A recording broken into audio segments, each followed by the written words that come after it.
ഒരു ചിന്തയ്ക്ക് വേണ്ടി ആ വചനം വായിച്ച് നമുക്ക് തുടങ്ങാമെന്ന് ഞാൻ വിചാരിക്കുന്നു.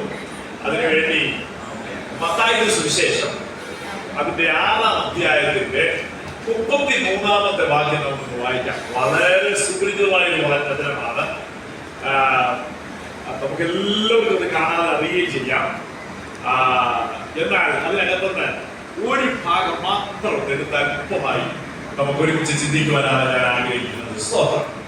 മുമ്പേ അവന്റെ രാജ്യവും നീതിയും അന്വേഷിക്കുവിൻ. മുമ്പേ അവന്റെ രാജ്യവും നീതിയും അന്വേഷിക്കുക. അതോടുകൂടെ ഇതൊക്കെയും നിങ്ങൾക്ക് കിട്ടും. ഇത് ഈ വചനം അറിയത്തില്ലാത്തവരാരും തന്നെ എല്ലാവരും അറിയാവുന്നതാണ്. ഞാനിത് വളരെ നാളുകൾ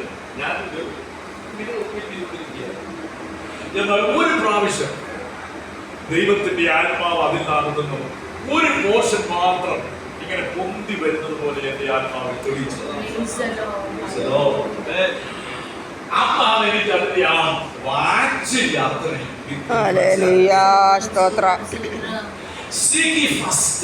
നമ്മുടെ ജീവിതത്തില് എല്ലാത്തിനും ഒന്നാമത്തെ പ്രോമിസ് നമ്മൾ കൊടുക്കില്ലേ, ഒന്നാമത്തെ കാര്യം.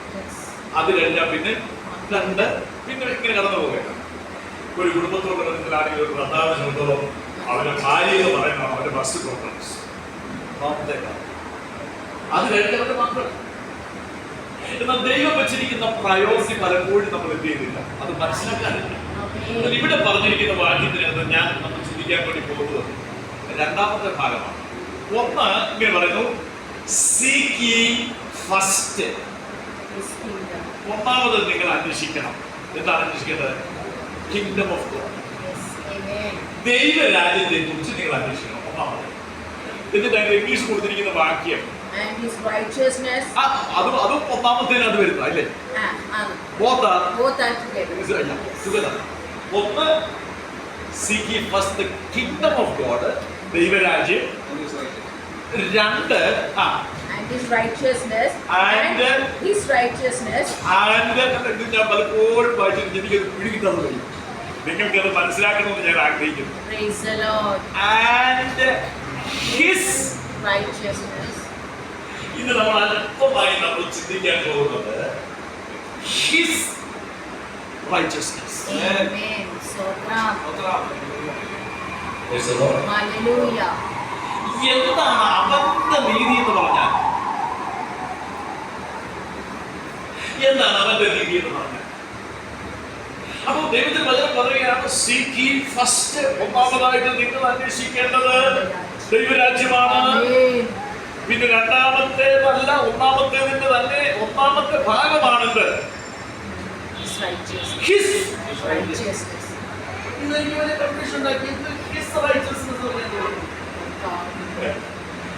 righteousness. അതിന്റെ ആ വാക്യത്തിനകത്ത് ഒരു വലിയ സത്യം പരിശുദ്ധാത്മാവ് ഒതുക്കി വെച്ചിട്ടുണ്ട്. അതിന് നമ്മൾ ഒറ്റ അടിക്ക് കഴിക്കാൻ പോകല്ല, ചിന്തിച്ചിട്ട് നമ്മൾ മനസ്സിലാക്കാൻ വേണ്ടി പോകും. എന്താണ് ആദ്യം നമുക്ക് നോക്കാം, എന്താണ് നീതി എന്ന് പറഞ്ഞാൽ എന്താണ്? റൈച്ചസ്നെസ് അല്ലെങ്കിൽ നീതി എന്ന് പറഞ്ഞാൽ എന്താണ്? വചനം പറയുന്ന നീതി എന്താണ്? അത് മനസ്സിലാക്കണമെങ്കിൽ പഴയ നീതിമാനാകുക എന്ന് പറഞ്ഞാൽ എന്താണ് അതിന്റെ അർത്ഥം? കുറ്റവിമുക്തനാക്കുക എന്നാണ് അർത്ഥം. കുറ്റവിമുക്തനാക്കുക എന്ന് പറഞ്ഞാൽ അതൊരു ലീഗൽ ടേമാണ്, അതൊരു കോടതിയുടെ നിയമമാണ്, ആ വാക്കാണ്. സാധാരണ ഒരു കൊളോക്കിയൽ ലാംഗ്വേജിൽ പറഞ്ഞ വചനമല്ല. ഈ വചനം പറയുന്നത് and his righteousness. Let me ask, ഞാനൊരു കാര്യം ചോദിക്കട്ടെ, ഈ ഹിസ് എന്ന് പറഞ്ഞാൽ ആരാണ്? ആരാണ് ഹിസ്? ആരാണ് ഹിസ്? ആരാണ് ഹിസ്? നമ്മൾ മലയാളത്തിൽ പറയുമ്പോൾ അവന്റെ അവന്റെ അവന്റെ അവന്റെ അവന്റെ അവന്റെ അവന്റെ നീതി. ഇത് നമുക്കൊന്ന് പെട്ടെന്ന് മനസ്സിലാകണമെങ്കിൽ എന്താണ് നീതി, എന്താണ് നീതീകരണം എന്ന് പറഞ്ഞാൽ എന്താണ് എന്ന് നമ്മളൊന്ന് ഗ്രഹിക്കാം. നീതീകരണത്തിന്റെ ആവശ്യം എന്താണ് നമ്മൾ ആദ്യമേ. Praise the Lord. നീതിമാനാകുക എന്ന് പറഞ്ഞാൽ ഇതിന്റെ അർത്ഥം എന്താണെന്ന് നമ്മൾ ചിന്തിക്കണം. നീതിമാനാകേണ്ട ആവശ്യം മനുഷ്യനുണ്ടോ എന്ന് നമ്മൾ ചിന്തിക്കണം. ഒരുപാട് ചോദ്യം നമ്മൾ പുള്ളിയോട് ചോദിക്കണം. നമ്മളെല്ലാവരും പുള്ളി ചോദിക്കണം, എന്താ നീതി. വചനത്തോട് തന്നെ നമ്മൾ ചോദിക്കുക, സംസാരിക്കുക. എന്താ നീതി എന്ന് പറഞ്ഞാൽ അതിലൊരു ചരിത്രമാണ്. ദൈവം മനുഷ്യൻ സൃഷ്ടിച്ചത് തന്റെ സാദൃശ്യത്തിലും ദൈവം അവനോട് പറഞ്ഞ ചില കാര്യങ്ങളുണ്ട്. ഭരിക്കണം, പ്രസാദം പെരുകണം, അവകാശപ്പെടണം, വാഴണം, ഭരിക്കണം, ഇതൊക്കെ ദൈവം കൊടുത്ത് എന്നിട്ട് പറഞ്ഞൊരു ഒരു ചെറിയൊരു കൽപ്പനയുണ്ട്. എന്നിട്ടാണ് തോട്ടത്തിനകത്തും പുസ്തകത്തിന്റെ പല എന്നാൽ അവിടെ അവൻ എന്ത് ചെയ്തു? ദൈവം വന്ന് ചോദിക്കുകയാണ്, ആദാമേ നീ എവിടെ? ഒരു ചോദ്യം ചോദിക്കുക, ആദാമേ നീ എവിടെ? കാരണം സാധാരണ കടന്നു വരുമ്പോൾ ആദാം ഇങ്ങനെ സ്വർഗത്തെ നമുക്കൊരു അപ്പനും മക്കളും എന്നുള്ള നിലയിൽ പിതാവായ ദൈവവും ആദാമിനെ കുറിച്ചുകൊണ്ട് അങ്ങനെ നിൽക്കുകയാണ്. കൂടി വരികയാണ്. അപ്പച്ചൻ്റെ അടുത്തൊരു മക്കള് അങ്ങനെ ഞാനിവിടെ ചിന്തിക്കുകയായിരുന്നു. അഖിലിന്റെ മക്കള് രണ്ടുപേരും അടുത്ത് വരുന്നു. അവരോട് ഇങ്ങനെ വന്നിട്ട് പാസ്റ്റോട് കുറിച്ച് ക്യാൻഡിയൊക്കെ മക്കളെ കൊടുക്കണം. എന്നാലും അവൻ സ്വർഗത്തിലെ ദൈവത്തിന്റെ ഹൃദയത്തിലെ ആഗ്രഹം ആദാമിനോടും അവയോടുമുള്ള ബന്ധത്തിൽ മക്കൾ വെയിലാറിയ സമയത്ത് അവൻ അവിടേക്ക് ഇറങ്ങി വന്ന് അവരോട് അവന്റെ പ്രമോദം മനുഷ്യപുത്രന്മാരോട് കൂടിയായിരുന്നു. ദൈവത്തിന് മനുഷ്യന് ഭയങ്കര ഒരു സമ്പാദ്യമാണ് ദൈവത്തിന്റെ. എന്നാൽ അവൻ കൽപ്പന തെറ്റിച്ചു കഴിഞ്ഞപ്പോൾ അവൻ എന്ത് ചെയ്തു? പാപത്തിൽ എന്ന് പറഞ്ഞപ്പോൾ നിങ്ങളെല്ലാവരും ആടുകളെ പോലെ നീന്ന തെറ്റിപ്പോയി അവനവന്റെ വഴിക്ക് തിരിഞ്ഞവെന്നാണ്. നീതിമാനായ ദൈവത്തിന്റെ മുൻപിൽ മനുഷ്യൻ ആരായി തീർന്നു? വീണുപോയി. അല്ലെങ്കിൽ നമ്മൾ പറയുന്നത് എന്താണ്? പാപിയായി തീർന്നു, അനീതിയുള്ളവരായി മാറിപ്പോയി.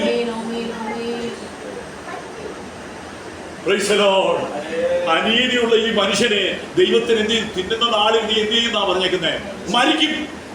മരിക്കുന്ന പറഞ്ഞേക്കുന്നേ. അങ്ങനെ ഒരു മരണത്തിന് വിധേയപ്പെട്ടുകൊണ്ട് അവൻ ദൈവത്തിന്റെ സന്നിധിയിൽ എന്ത് ചെയ്തു? അകന്നുപോയി. ഈ അകന്നുപോയ മനുഷ്യനോട് മനുഷ്യൻ അകന്നുപോയെങ്കിലും ദൈവത്തിന്റെ സ്നേഹം ഇവന് വിട്ടുപോയില്ല. അതുകൊണ്ടാണ് ആദ്യത്തെ പ്രമാണത്തിനകത്ത് നമ്മൾ കാണുന്ന അവസരത്തിൽ നമ്മൾ കാണുവാൻ ഇടയായി തീരുന്നുണ്ട്. ഒരു മനുഷ്യനെ നീതിമാനാക്കാൻ വേണ്ടിയുള്ള പരിശ്രമങ്ങളൊക്കെ അതിനകത്ത് നടക്കുന്നുണ്ട്. എന്നാൽ ഇവിടെ നമ്മൾ കാണുന്നുണ്ട് മനുഷ്യന്റെ പ്രവൃത്തി. അപ്പൊ ആദ്യത്തെ നിയമത്തിനകത്ത് ദൈവം കൊടുത്തത് നീ പ്രവർത്തിച്ച് നന്മ ചെയ്ത് എന്ത് ചെയ്യുക? നീതിമാനാകുക. പ്രമാണം കൊടുത്ത് ഇതുപോലെ അനുസരിച്ച് നീ ജീവിച്ചു കഴിഞ്ഞാൽ നിനക്ക് എന്ത് ചെയ്യാനൊക്കും?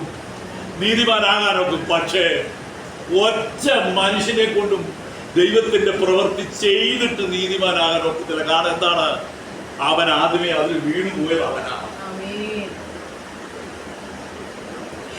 അങ്ങനെ ഇരുന്നിട്ട് അത് പരാജയപ്പെട്ടു പോയ ആദ്യത്തെ പ്രമാണം നമ്മൾ കാണുന്നുണ്ട്. ഒരു വാക്യം കൂടെ നമ്മൾ വായിക്കണം. റോമാലേഖനം 3-ാം അധ്യായത്തിന്റെ 20-ാമത്തെ വാക്യം ഒന്ന് വായിക്കാം. റോമാലേഖനം 3-ാം അധ്യായം 20-ാമത്തെ വാക്യം. അതുകൊണ്ട് ന്യായപ്രമാണത്തിന്റെ പ്രവൃത്തികളാൽ ഒരു ജഡവും അവന്റെ സന്നിധിയിൽ നീതീകരിക്കപ്പെടുകയില്ല. എന്താണ് പറഞ്ഞത്? ന്യായപ്രമാണത്തിന്റെ പ്രവൃത്തികൾ കൊണ്ട് ഒരു ജഡവും എന്ത് ചെയ്യത്തില്ല അവന്റെ സന്നിധി. അപ്പൊ ഈ ന്യായപ്രമാണം എന്ന് പറഞ്ഞ എന്താണ്? കൊല ചെയ്യരുത്, വ്യഭിചാരം ചെയ്യരുത്, മോഹിക്കരുത്, കള്ളസാക്ഷ്യം പറയും, ഇതെല്ലാം നല്ല കാര്യമല്ലേ? പക്ഷെ ഇത് ചെയ്യാൻ എന്ത് ചെയ്യുന്നില്ല? ചെയ്യണമെന്ന് ദൈവം പറഞ്ഞു, പക്ഷെ ചെയ്യാൻ ഇവനെ കൊണ്ട് എന്ത് ചെയ്യുന്നില്ല? കഴിയുന്നില്ല. ഇവൻ തോറ്റുപോകുക. ഇവന് ചെയ്യാൻ ഒക്കുന്നില്ല. നന്മ ചെയ്യണമെന്ന് എനിക്ക് ആഗ്രഹമുണ്ട്, എങ്കിലും ഇച്ഛിക്കാത്ത തിന്മയാണ് ഞാൻ ചെയ്യുന്നത്. ഈ പാപത്തിന് അധീനമായ ശരീരത്തിൽ നിന്ന് എന്നെ ആരാണ് വിടുവിക്കുന്നത്?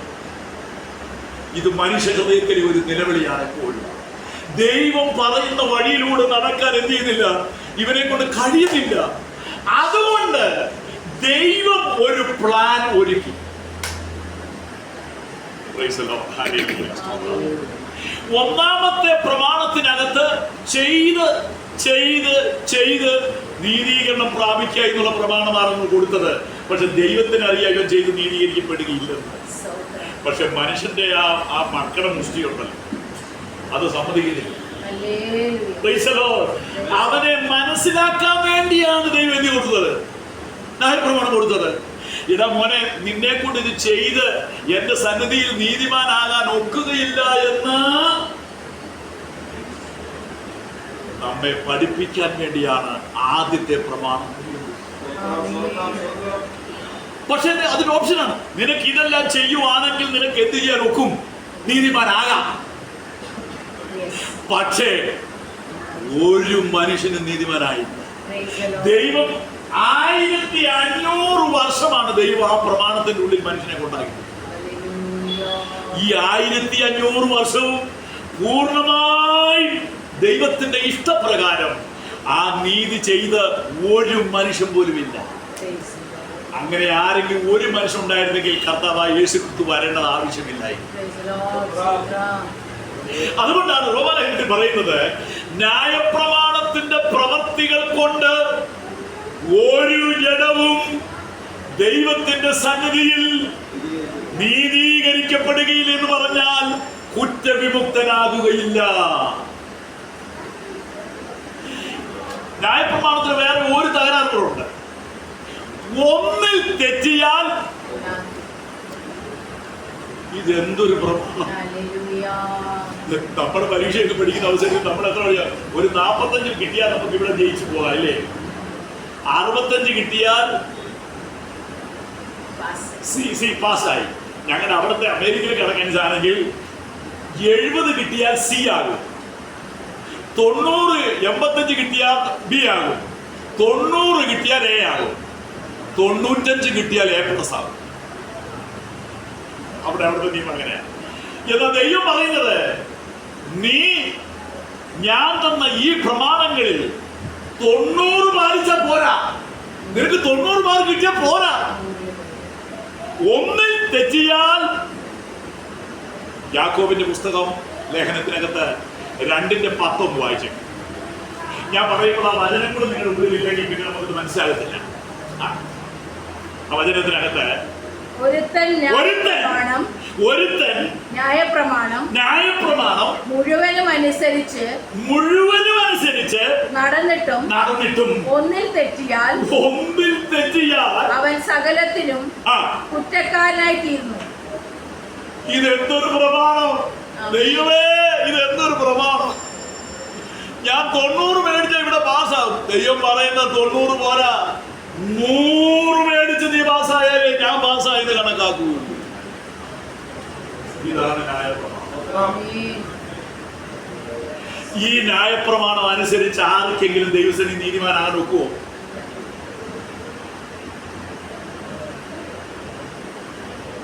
ഈ സ്ഥിതിയിൽ നിന്ന് എനിക്ക് എങ്ങനെ വിടുതലുണ്ടാവും? നിങ്ങളൊന്ന് പറഞ്ഞു. റോമാലേഖനം 7-ാം അധ്യായത്തിന്റെ അവസാനം വായിക്കുമ്പോൾ, അയ്യോ ഞാൻ അരിഷ്ട മനുഷ്യൻ, ഈ പാപത്തിന് അധീനമായ ശരീരത്തിൽ നിന്നും എന്നെ ആരാണ് രക്ഷിക്കുന്നത്? റോമാലേഖനം 7-ന്റെ അവസാന ഭാഗത്തിലാണ്, അയ്യോ ഞാൻ അരിഷ്ട മനുഷ്യൻ, ഈ മരണത്തിന് അധീനമായ ശരീരത്തിൽ നിന്ന് എന്നെ ആർ വിടുവിക്കും. ഈ വാക്യം പറയുന്നത് ആരാണെന്ന് അറിയാമോ? ഒരു നല്ല മനുഷ്യന് മാത്രം ഇത് പറയാൻ പറ്റും. അല്ലെങ്കിൽ ഇപ്പൊ പറയുന്നത് എന്താണെന്നറിയാമോ? ഞാൻ 7 എണ്ണവും 100% പെർഫെക്റ്റ് ആയിട്ട് എന്ത് ചെയ്യുന്നില്ല, ഞാൻ അനുസരിച്ചുകൊണ്ടിരിക്കുന്നവനാ. ഇച്ചിരി വല്ലപ്പോഴൊക്കെ. എന്നാൽ ഒരു പരമാർത്ഥ ഹൃദയമുള്ളവന് അവന്റെ നിലവിളിയാണ് 7-ാം അധ്യായത്തിന്റെ അവസാനമാക്കി. പിതാവേ, നന്മ ചെയ്യണമെന്ന് എനിക്ക് ആഗ്രഹമുണ്ട്, പക്ഷേ എന്തോ എന്നിലുണ്ട്, എനിക്ക് ചെയ്യാൻ ഒക്കുന്നില്ല. ഇത് നിന്റെ വായിൽ നിന്ന് വരണമെന്നും പറഞ്ഞുകൊണ്ടാണ് ദൈവം പ്രമാണം കൊടുത്തത്. പ്രമാണം കൊടുത്ത ദൈവത്തിന് അറിയാം, വീണുപോയ മനുഷ്യ, നിനക്കിത് ചെയ്യാൻ ഒക്കുകയില്ല. പക്ഷെ ഈ മനുഷ്യൻ അത് മനസ്സിലാകുന്നില്ല.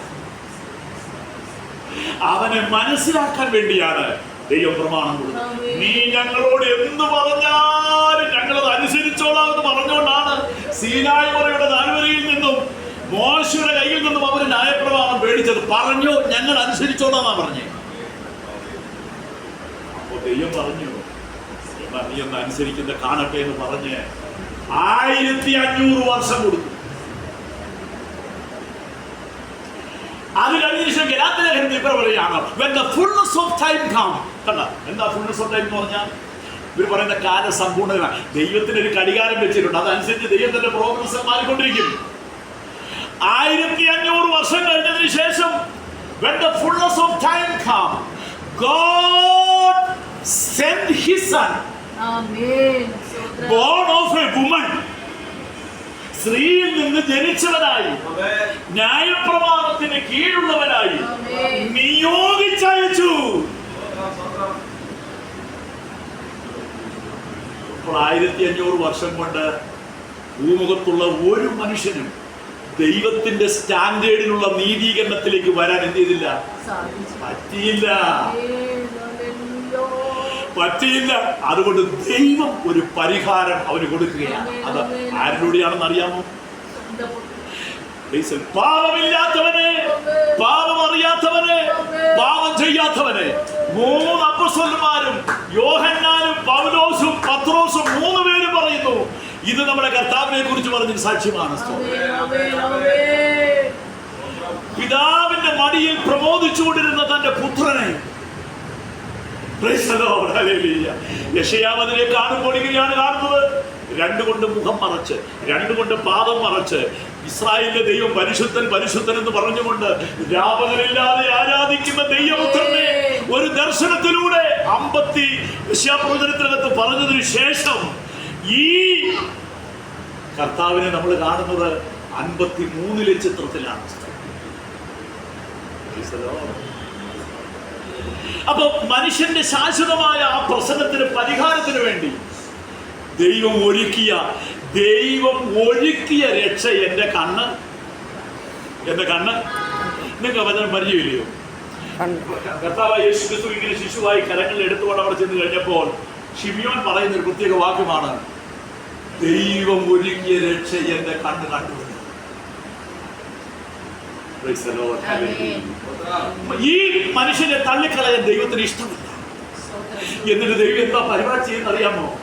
കരുണാസമ്പന്നനായ ദൈവം നമ്മളെ സ്നേഹിച്ച മഹാസ്നേഹ നിമിത്തം ഒരു പാവവും ചെയ്യാത്ത, ഒരു കുറ്റവുമില്ലാത്ത, ദൈവത്തോട് തുല്യനായി നിൽക്കുന്ന തന്റെ പുത്രനെ നമുക്ക് പകരമാക്കുവാൻ ദൈവം പ്ലാൻ ചെയ്തു.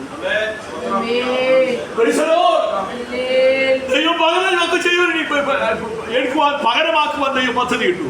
അതാണ് 2 കൊരിന്ത്യർ 5:21 നമ്മൾ വായിക്കുന്നത്. ഞാൻ ഈ വാക്യം പറഞ്ഞു വന്നിട്ട് അതിന്റെ വാക്യം പറയുന്നതിന്റെ ഉദ്ദേശം എന്ന് ചോദിച്ചു കഴിഞ്ഞാൽ, വചനത്തിന്റെ സപ്പോർട്ടോടുകൂടി മാത്രമേ അത് നമുക്ക് നമ്മുടെ എടുക്കാൻ പറ്റുള്ളൂ. 2 കൊരിന്ത്യ ലേഖനം 5-ാം അധ്യായത്തിന്റെ 20 അവസാനത്തെ ലാസ്റ്റ് വാക്കാണ്. പാപമറിയാത്തവനെ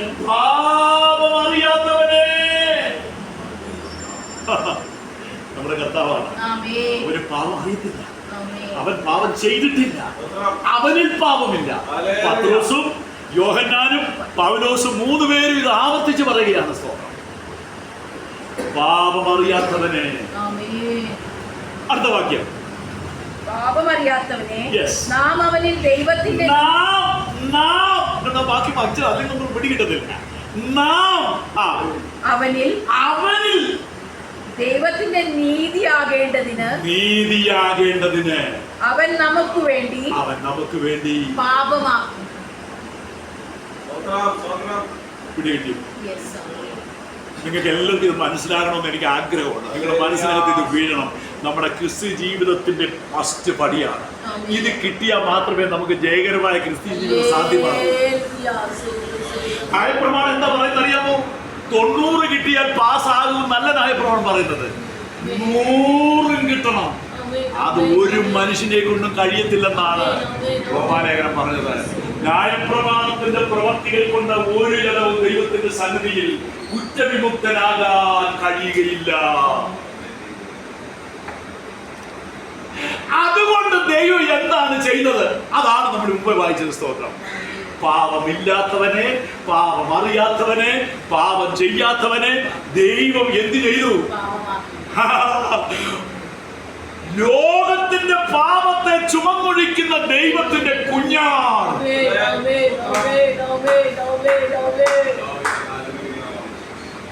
ഇത് കേൾക്കുമ്പോഴാണ് എന്റെ ഹൃദയം എന്റെ കർത്താവിനോട് ഒഴുകി ചേരുവാനിടയായി തീരുന്നു. എന്താണെന്ന് പറയുന്നത് ഇംഗ്ലീഷ് ഭാഷയിലാണ് അത് ഒന്നുകൂടെ വ്യക്തമായി പറഞ്ഞിരിക്കുന്നത്. God made him who knew no sin to be sin on our behalf. On our behalf. Yes, amen. എനിക്ക് പകരമായി. പാപമില്ലാത്തവരെ, പാപമറിയാത്തവരെ, ദൈവത്തിന്റെ മടിയിൽ പ്രബോധിച്ചുകൊണ്ടിരുന്നവനെ, ദൂതന്മാരുടെ ആരാധ്യ വിഷയമായിരുന്നവനെ, അവനെ എന്ത് ചെയ്തു? പാപമാക്കുവാൻ ദൈവം വിട്ടുകൊടുക്കുകയായിരുന്നു. 32 വാക്യത്തിൽ നമ്മൾ ഇപ്രകാരമാണ് വാക്യം വായിക്കുന്നത്. 8:32 സ്വന്തം പുത്രനെ ആദരിക്കാതെ, 8 റോമൻസ് 8:32 സ്വന്തം പുത്രനെ ആദരിക്കാതെ, റോമൻസ് 8:32 യെസ്, സ്വന്തം പുത്രനെ ആദരിക്കാതെ, സ്വന്തം പുത്രനെ ആദരിക്കാതെ നമുക്കെല്ലാവർക്കും വേണ്ടി ഏൽപ്പിച്ചു തന്നവൻ അവനോട് കൂടെ അവനോട് കൂടെ എന്നുള്ള അടുത്ത പോർഷനാണ്. പിതാവായ ദൈവത്തിന്റെ സ്നേഹമാണ്. അവൻ ചെയ്തിട്ടില്ല, അവൻ അറിഞ്ഞിട്ടില്ല, പിതാവിന്റെ മടിയിൽ പ്രബോധിച്ചുകൊണ്ടിരിക്കുക തന്റെ ഏകജാതനായ പുത്രനെ. ഉണ്ടായതൊന്നും യോഹന്നാൻ പുസ്തകത്തിൽ പറഞ്ഞിരിക്കുന്നത്, ഉണ്ടായതൊന്നും അവനെ കൂടാതെ ഉളവായതൊന്നും അവനെ കൂടാതെ ഉളവായിട്ടില്ല. ഭൂമിയുടെ സൃഷ്ടിയുടെ ആരംഭം തുടങ്ങി അവന്റെ പ്രവൃത്തി അവനോടുകൂടെ പിതാവുന്നു. യോഹന്നാനിൽ പറഞ്ഞ പിതാവിന്റെ മടിയിൽ പ്രബോധിച്ചുകൊണ്ടിരുന്ന പുത്രൻ എന്നാണ്. ആ പുത്രനെ ആദരിച്ചില്ലെന്ന്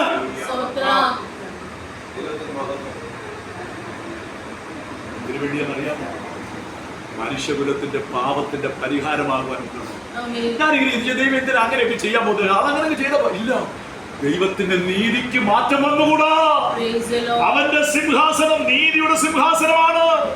പിശാച് നാളെ അവന്റെ മുഖത്ത് നോക്കി പറയരുത്, നിന്റെ മകനാന്ന് പറഞ്ഞുകൊണ്ട് നിന്നിട്ട് അവനെല്ലാം ചെയ്തു, എനിക്കൊന്നും തന്നില്ലെന്ന് പറയാൻ പാടില്ല. ഈ മനുഷ്യനെ കുറിച്ച് നോക്കിയിട്ട് പറയാ, ഇവൻ ഇത്രമാത്രം ദോഷമെല്ലാം ചെയ്തല്ലോ എന്ന് പറഞ്ഞ് അവിടെ വരാതിരിക്കുന്നതിന് വേണ്ടി പാപം ചെയ്തവൻ ശിക്ഷിക്കപ്പെടണമെന്നുള്ള ദൈവിക കോടതിയുടെ മുന്നിൽ ദൈവത്തിന്റെ കരങ്ങൾ ശുദ്ധമായി നിൽക്കണം. അതിനുവേണ്ടി ദൈവം എന്ത് ചെയ്തു? തന്റെ പുത്രനെ എടുത്തു മാറ്റി. ഇതാണ് ഗലാത്യയിലെ ലേഖനകാരൻ പറഞ്ഞു, when the fullness of time came, God sent his son, born of a woman. സ്ത്രീയിൽ നിന്ന് ജനിച്ചവനായി വരണം. സ്വർഗത്തിൽ ഇരുന്ന പോരാ, അതിന്റെ മക്കളെല്ലാം വിട്ട് താണ് ഭൂമിയിലേക്ക് ഇറങ്ങി വരുവാൻ അവൻ ജനിക്കണം. സ്ത്രീയിൽ നിന്ന് ജനിക്കണം. എങ്കിലേ നമുക്ക് തുല്യമാകത്തുള്ളൂ, എങ്കിലേ നമുക്ക് അതിനുള്ളതായ പരിഹാരമായിട്ട് ചെയ്യാൻ ഒക്കത്തുള്ളൂ. അതുകൊണ്ട് നമുക്ക് തുല്യമായി എല്ലാ നിലയിലും അവൻ എന്ത് ചെയ്യണം? ആയിത്തീരേണ്ടത് ആവശ്യമായിരുന്നു എന്ന് മക്കൾ ജഡരക്തങ്ങളോട് കൂടിയവരായിരിക്കുന്നത് കൊണ്ട് അവനും അവരെ പോലെ ജഡരക്തങ്ങളോട് കൂടി ആകുവാൻ ആവശ്യമായി വന്നാണ്. അത് എന്ത് മനസ്സിലായോ? എന്തിനാണ് കർത്താവായ യേശുക്രിസ്തു മനുഷ്യാവതാരം എടുത്തു വന്നെന്ന് അറിയാമോ? എന്നെ വീണ്ടെടുക്കാൻ. 1500 വർഷം ന്യായപ്രമാണത്തിന്റെ കീഴിൽ കഠിന പ്രസംഗം ചെയ്തിട്ട് ശേഷം നിരാശനായി ദൈവസന്നിധിയിൽ മാറി നിൽക്കുന്ന മനുഷ്യനെ നോക്കിക്കൊണ്ട് ദൈവത്തിന്റെ സ്നേഹമാണ് കടന്നു വന്നത്. സ്തോത്രം, ഹല്ലേലൂയ. തന്റെ പുത്രനെ അയച്ചു. അങ്ങനെ ചെയ്യാൻ ഒക്കുമോ? അതിനാണ് വീണ്ടെടുപ്പ് എന്ന് പറയുന്നത്. റിഡംഷൻ എന്ന് പറയുന്ന വാക്ക് അതിനു വേണ്ടിയുള്ളതാണ്. ഒന്ന് ചെയ്തു ഇവിടെ എന്തെങ്കിലും ഒരു തെറ്റ് ചെയ്ത് അതിനൊരു പരിഹാര മാർഗമില്ലേ? ഇല്ലേ? ഒരു ദോഷം ചെയ്തു കഴിഞ്ഞാൽ അതിന് പരിഹാര മാർഗമില്ലേ എന്ന് പറയുന്നത് പോലെ ഒരു പരിഹാര മാർഗമാണ് തന്റെ പുത്രനിലൂടെ കർത്താവിനെ അയച്ചൊരുക്കിയിട്ടുള്ള കാര്യം നമ്മൾ ഇനി നമുക്ക് ആദ്യം നമ്മൾ വായിച്ച വാക്യം ഒന്ന് വായിക്കാം. അപ്പൊ ഇച്ചിരി നമുക്ക് മനസ്സിലാവും. Seek ye first the kingdom of God. അത് ഞാനിപ്പോ ടച്ച് ചെയ്തില്ല. രണ്ടാമത്തെ ഹിസ് റൈറ്റ്. അപ്പൊ ഹിസ് എന്ന് പറയുന്ന ആളാരാണ്? യേശു ക്രിസ്തു. യേശു ക്രിസ്തുവിലൂടെ ദൈവം ഒരുക്കിയ ഒരു നീതിയുണ്ട്. മനുഷ്യവർഗത്തിന് വേണ്ടി ദൈവം യേശു ക്രിസ്തുവിലൂടെ ഒരുക്കിയ ദൈവത്തിന്റെ നീതി അറിയണമെന്നാണ് മത്തായിയുടെ സുവിശേഷത്തിൽ പറഞ്ഞേക്കുന്നത്.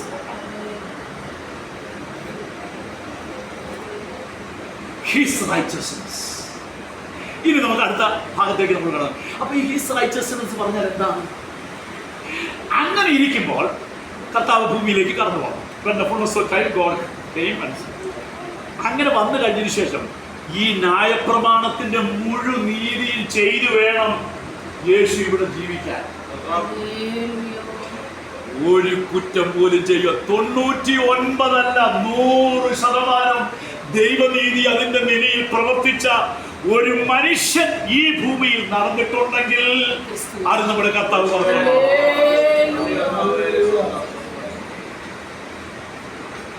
അവനിലൂടെ ഒരുക്കിയെടുത്ത ഞാനിങ്ങനെ ചിന്തിച്ചു കർത്താവ് എന്തിനു വേണ്ടിയാണ് കർത്താവ് ഇത്ര ബ്ലീഡ് ചെയ്ത് മരിക്കാനിടയായി തീർത്ത കാര്യം എന്താണ്? അവനിലൊരു കുറ്റവും ഇല്ലല്ലോ.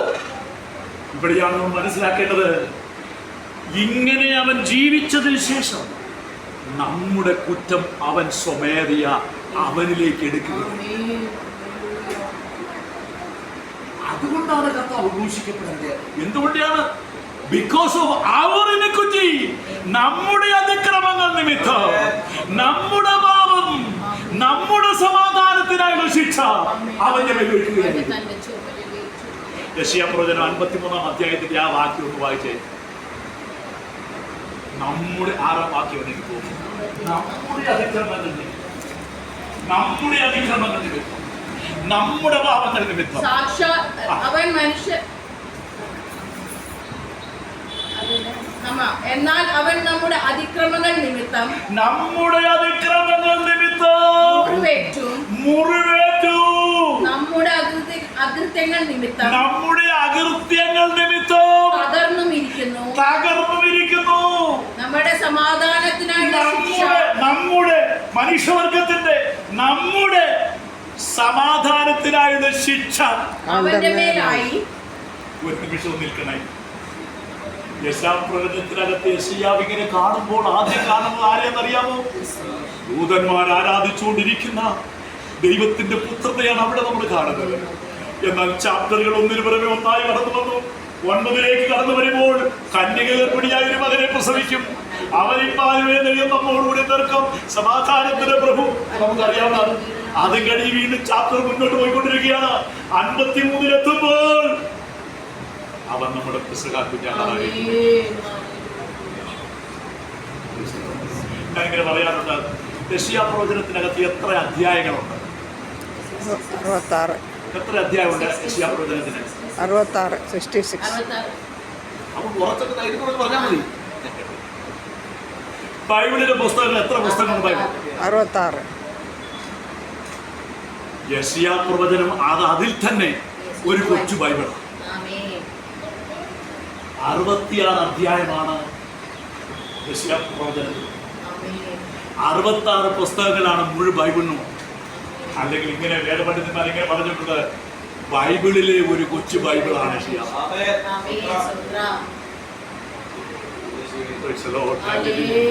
കർത്താവായ യേശു ക്രിസ്തു വരുന്നതിന് 700 വർഷങ്ങൾക്ക് മുൻപ്, 700 ദിവസമല്ല, 7 വർഷവുമല്ല, 800 വർഷങ്ങൾക്ക് മുൻപ് പ്രവാചകൻ നോക്കി കാണുന്ന ദർശനമാണ് അവിടെ കാണുന്നു.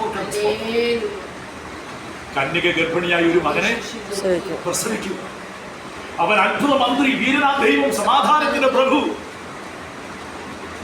സമയം ഇച്ചിരി മുന്നോട്ട് പോയിക്കൊണ്ടിരിക്കുന്നത് കൊണ്ടും നിർത്തേണ്ട സമയം കഴിഞ്ഞിരിക്കുന്നത് കൊണ്ടും ഞാൻ ഈ പെട്ടെന്ന് എന്റെ പ്രധാന ഭാഗം ഇതുവരെ ടച്ച് ചെയ്തില്ല. ഈ കർത്താവിനെ എന്ത് ചെയ്തു? നമ്മളെല്ലാവരും വിചാരിച്ചു യെരുശലേമിന്റെ തെരുവീതിയിൽ കൂടിയൊക്കെ കടന്നുപോയപ്പോൾ ഒരു സാധാരണ മനുഷ്യനാണ്. അവനൊരു സാധാരണ മനുഷ്യനാണ്. അവൻ പൂർണ്ണ ദൈവവും പൂർണ്ണ മനുഷ്യനുമാണ്. ഈ കർത്താവാണ് അവസാന നിമിഷത്തിലേക്ക് കടന്നു പോകുന്നത്. അവസാനം ഞാൻ സമയമില്ലാത്തതുകൊണ്ട് ഞാൻ ടച്ച് ചെയ്തില്ല. ഗസമയിലേക്ക് നമുക്കൊന്ന് കടന്നു വരാം. ആ അർദ്ധരാത്രി, ആ ഒടുക്കത്തെ അത്താഴം, ടേബിൾ, അവിടെയാണ് നിയമം പൂർത്തീകരിക്കപ്പെടുന്നത്. എന്റെ രക്തത്തിൽ പുതിയ നിയമം. ആ പുതിയ നിയമം അവിടെ കർത്താവ് പറഞ്ഞു കഴിഞ്ഞതിന് ശേഷം നമ്മൾ കാണുന്നത് അവിടെ തന്റെ ആ പ്രവൃത്തിയെല്ലാം കഴിഞ്ഞ് സാധാരണ പെസഹായാണെങ്കിലും ആ അതിലൊക്കെ ഇച്ചിരി കാര്യമായി പറഞ്ഞാലേ നിങ്ങൾക്ക് മനസ്സിലാവുന്ന എനിക്കറിയെങ്കിൽ സമയമില്ലാത്തത് ഞാൻ അതില്ല വിടുക. കർത്താവിനെ കാൽവരിയിലേക്ക് കൊണ്ടുപോകുന്നു. 5 കോടതികളിലായി വിധിക്കപ്പെടുന്നു. അവസാനം പീലാത്തോസ് പറയുന്നു, ഇവനിൽ ഒരു കുറ്റവും ഇല്ലാത്ത ഇവനെ എന്തുകൊണ്ട് ശിക്ഷിക്കപ്പെട്ടു എന്ന് നമ്മൾ എപ്പോഴെങ്കിലും ചിന്തിച്ചിട്ടുണ്ടോ? അവന്റെ ശിക്ഷ നമ്മുടെ പാപത്തിന്റെ അവസാന കാൽവരിയുടെ അവസാനത്തെ ആ ക്രൂശീകരണമുണ്ട്. അതാണ് ഇന്ന് ഈസ്റ്റർ സൺഡേ, ഇല്ലേ? ഇന്ന് ഈസ്റ്റർ സൺഡേയാണ്. വർഷത്തിൽ ഒരിക്കൽ മാത്രം സംഭവിക്കുന്ന ഞങ്ങൾ കാത്തലിക് സ്കൂളിൽ ആയത് താമസിപ്പിക്കാൻ ഭയങ്കര എന്തോ ഉത്സവമായിരുന്നു അറിയാം. അതൊരു ഭയങ്കര ഉത്സവമാണ്. എന്നാൽ അത് വെച്ചതിന് ശേഷം അവിടെ പറഞ്ഞു എല്ലാം പൂർത്തിയായിരിക്കുന്നു. നിന്റെ നമ്മുടെ പാപത്തിന്റെ പരിഹാരത്തിന് ആവശ്യമായിരിക്കുന്ന എല്ലാ കർത്താവ് എന്നിട്ട് കർത്താവ് എന്താ ചെയ്യുന്നറിയാമോ? അതാണ് എൻ്റെ ഏറ്റവും കൂടുതൽ സംഭവിക്കുന്നത്. അവനിലൂടെ ഒഴുക്കപ്പെട്ടതായ ആ നീതി, ദൈവത്തിന്റെ നീതി മുഴുവൻ ലോകത്തിനും ദൈവം ഫ്രീ ആയിട്ട് കൊടുക്കും. ദൈവം ഒരുക്കിയ നീതി ദൈവം ഫ്രീ ആയിട്ട് വിശ്വസിക്കുന്ന ഏവർക്കും ദൈവമക്കളാകുവാൻ അവൻ അധികാരത്തിൽ. ദൈവമക്കളെ, ഈ നീതിയെ കുറിച്ച് ചിന്തിക്കാനാണ് ആ വചനം പറയുന്നത്. ആ വചനം പറയുമ്പോൾ ഇതെല്ലാം ഉണ്ടെന്നുള്ള കാര്യം നമുക്ക് ഗ്രഹിക്കാം. Seek ye first the kingdom of God and his righteousness. ദൈവം ഒരുക്കിയ നീതി, ദൈവം ഒരുക്കിയ രക്ഷ എന്റെ കണ്ണിൽ. ഇത് കാണണമെങ്കിൽ പരിശുദ്ധാത്മാവ് നമ്മുടെ ഹൃദയത്തിൽ ഇത് കണ്ട ഒരു മനുഷ്യനെ പിന്മാറണം. അതുകൊണ്ട് ഇന്ന് ഞാൻ ചെയ്യേണ്ടത് എന്താണെന്ന് അറിയാമോ? എന്നെ അവൻ എന്ത് ചെയ്തു? അപ്പൊ ഞാൻ ഒരു പ്രാക്ടിക്കൽ ലൈഫിലോട്ട് നോക്കാം. അതേ കർത്താവായ യേശു ക്രിസ്തു അതെല്ലാം ചെയ്തു കഴിഞ്ഞ് നല്ല പൂർണ്ണ 100% നീതി നിവർത്തിച്ച് ഒരു നീതി കാൽവരിയുടെ ഒഴുക്കി. അത് കഴിഞ്ഞ ശേഷം ചെയ്തു പിതാവായ ദൈവം ആ നീതി സൗജന്യമായിട്ട് മുഴുവൻ ലോകത്തിനും പ്രദാനം ചെയ്തു. ഇനി റോമാലേഖനം 3-ാം അധ്യായത്തിന്റെ 21 തൊട്ട് താഴെയുള്ള വാക്യങ്ങളൊന്ന് വായിച്ചു. ദൈവത്തിന്റെ ജിസ്റ്റെന്ന് വേണമെങ്കിൽ നമുക്കത് പറയാം. ആ വാക്യത്തെ അത്ര ഗൗരവമേറിയതാണ് ആ വാക്യത്തിന്റെ സ്ഥലം. ഇപ്പോഴോ ദൈവത്തിന്റെ നീതി, നീതിയാണ് ദൈവത്തിന്റെ ഇതിന്റെ ഉടമസ്ഥനാരാണ്? ദൈവമാണ്. ഇത് ഒരുക്കിയതാരാണ്? ദൈവമാണ്. ഇത് ദൈവം നമുക്ക് നൽകി. ഇപ്പോഴോ ദൈവത്തിന്റെ നീതി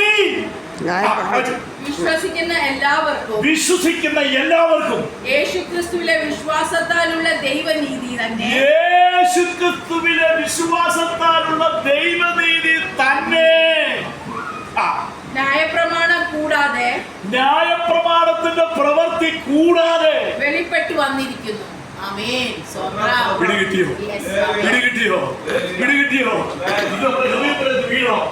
ഇത് വീണ മാത്രമേ നമുക്ക് ജയിക്കാൻ ഒക്കത്തുള്ളൂ. എന്റെ സ്വന്തം പ്രവൃത്തികൾ കൊണ്ട് ഞാൻ നീതിമാനായതല്ല. ഈ നീതി ദൈവത്തിന്റെ നീതിയാണ്. ഇത് ദൈവം എനിക്ക് സൗജന്യമായിട്ട് തന്നതാണ്. എന്റെ ഭാഗത്തുണ്ടായതെല്ലാം സ്വീകരിച്ചത് മാത്രമേ.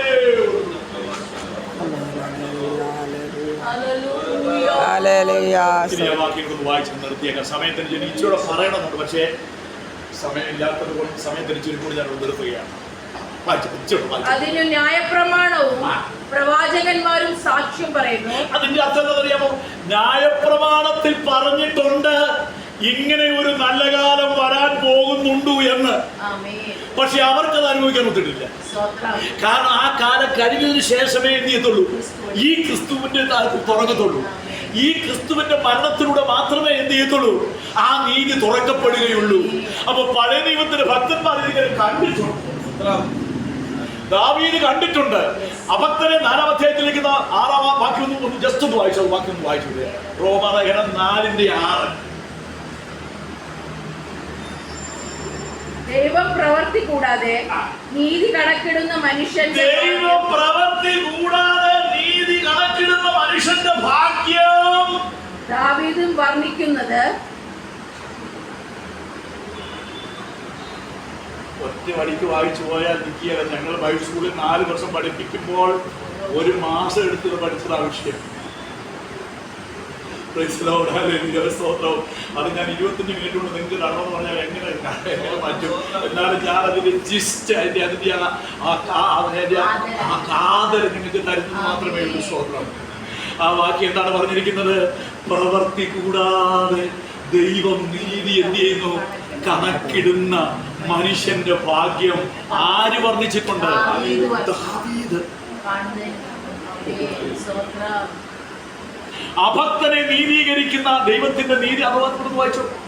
അധർമ്മം മോചിച്ചും പാപം മറച്ചും കിട്ടിയവർ ഭാഗ്യവാൻ. കർത്താവ് പാപം കണക്കിടാതെ മനുഷ്യൻ ഭാഗ്യവാൻ. ഈ ഭാഗ്യവർണ്ണനം പരിച്ഛേദന കൊണ്ടോ അഗ്രചർമ്മത്തിന് കൂടെയോ? അബ്രഹാമിന് വിശ്വാസം നീതിയായി കണക്കിട്ട് എന്നല്ലോ നാം പറയുന്നത്. അബ്രഹാം ദൈവത്തെ വിശ്വസിച്ചു, ദൈവം ആ നീതിയാണ് നമ്മളിലേക്ക്. ഇന്ന് നമ്മൾ ചെയ്യുന്നത് എന്താണെന്ന് അറിയാമോ? ഇന്ന് ലോകം ചെയ്യുന്നത് എന്താണെന്ന് അറിയാമോ? യേശുവിലൂടെ കർത്താവ് ഒരുക്കിയ നീതി ഞാൻ വിശ്വസിക്കുന്നു എന്ന് പറഞ്ഞുകൊണ്ട് അങ്ങോട്ട് വന്നാൽ മതി. ഞാൻ നീതിമാനാണ്. ഇനി പിശാച് നിങ്ങളുടെ അടുത്ത് വന്നിട്ട് 100 വട്ടം പറഞ്ഞാൽ അവനോട് തിരിച്ചു പറയാൻ നിങ്ങൾക്കൊരു ഉത്തരം വേണം. നീ ഇന്നലെ ചെയ്ത പ്രവൃത്തിയൊക്കെ ഞാൻ അറിഞ്ഞു കേട്ടോ, നീ പറഞ്ഞതൊക്കെ ഞാൻ കേട്ടു കേട്ടോ, നീ അങ്ങനെയൊക്കെ ചെയ്ത്. പിശാചോട് പറയണം, എന്റെ നീതി എന്റെ പ്രവൃത്തിയുടെ അടിസ്ഥാനത്തിലല്ല, ഇത് ദൈവത്തിന്റെ ഗിഫ്റ്റ് എനിക്ക് തന്നു, ഞാനത് മേടിച്ചതേ ഉള്ളൂ. അതുകൊണ്ട് നീ പോയി ഇതിന്റെ പണി നോക്കാൻ പറഞ്ഞു. ആരോട്? ഇവിടെയാണ് ഒരു നല്ല ശതമാനം വിശ്വാസികളും തകർക്കപ്പെട്ടു പോകുന്ന ഇടം. നമ്മൾ തമ്മിലേക്ക് ഞാൻ ചെയ്തില്ലല്ലോ, ഞാനത് ചെയ്തില്ലല്ലോ, ഞാൻ കുറ്റക്കാരനാണല്ലോ എന്ന് നമ്മുടെ മനസാക്ഷിയോടുകൂടും അത് പ്രശ്നം ഉണ്ടാക്കും. നമ്മൾ മനസ്സിലാക്കേണ്ട ഒരു കാര്യമുണ്ട്, ഈ നീതി സൗജന്യമാണ്. ഇത് കർത്താവിനോട് ഒരുക്കി എനിക്ക് സൗജന്യമായി നൽകി തന്നതാണ്. അത് ഞാൻ വിശ്വസിച്ച് സ്വീകരിച്ചതേ ഉള്ളൂ. അതുകൊണ്ട് ഇന്ന് ഞാൻ നീതിമാനാണ്. എഫെസോസിലെ വിശുദ്ധന്മാർക്ക് എഴുതുന്നത് അവര് കുറ്റം ചെയ്യാത്തിട്ടാണോ? ക്വാറന്റൈനുള്ള വിശുദ്ധന്മാർക്ക് എഴുതുന്നത് അവരുടെ പാപം ഇല്ലാത്തതുകൊണ്ടാണോ? പക്ഷെ ക്രിസ്തുവിൽ നിന്നെ നീതിമാനാക്കുകയായിരുന്നു ദൈവം, നീ നീതിമാനാകുകയല്ലായിരുന്നു. അതുകൊണ്ടാണ് ദൈവത്തിന്റെ വചനം പറയുന്നത്, seek ye first kingdom of God, his righteousness. ഈ വചനം കൊണ്ട് നമ്മുടെ ഹൃദയം സമൃദ്ധമാകട്ടെ. അതുകൊണ്ട് ഇന്ന് നിങ്ങൾ ഒരു കാര്യം പറയണം, വിശ്വാസികളോട് പറയണം, I am the righteousness of God in Christ. ഞാൻ ക്രിസ്തുവിൽ ദൈവത്തിന്റെ നീതിമാനാണ്. ഞാൻ ക്രിസ്തുവിൽ ദൈവത്തിന്റെ നീതിമാനാണ്. അത് എന്റെ പ്രവൃത്തി കൊണ്ടല്ല, എന്റെ വിശ്വാസം കൊണ്ടാണ്. ഇങ്ങനെ നിങ്ങളൊരു 10 ദിവസം ഒന്ന് ആരാധിച്ച് നോക്കിയാൽ നിങ്ങളുടെ രോഗം മാറും. ഇതിനകത്ത് പിശാച് ആയിരങ്ങളെ തളച്ചേക്കുന്നത്. അങ്ങോട്ട് വരുമ്പോൾ ഉടനെ കുറ്റബോധമിട്ട് പാപബോധമിട്ട് നമ്മളെയൊക്കെ തകർത്ത് കളയുക പിശാച്. അവൻ കടന്നു വരുമ്പോൾ പറയണം, നോ ലോങ്ങറായി ജീവിക്കുന്നു എന്ന് പറഞ്ഞുകൊണ്ട് നമ്മൾ തന്നെ ദൈവകരങ്ങളിലേക്ക് സമർപ്പിക്കാം. ദൈവത്തിന്റെ ആത്മാവ് നമ്മളെ സഹായിക്കും.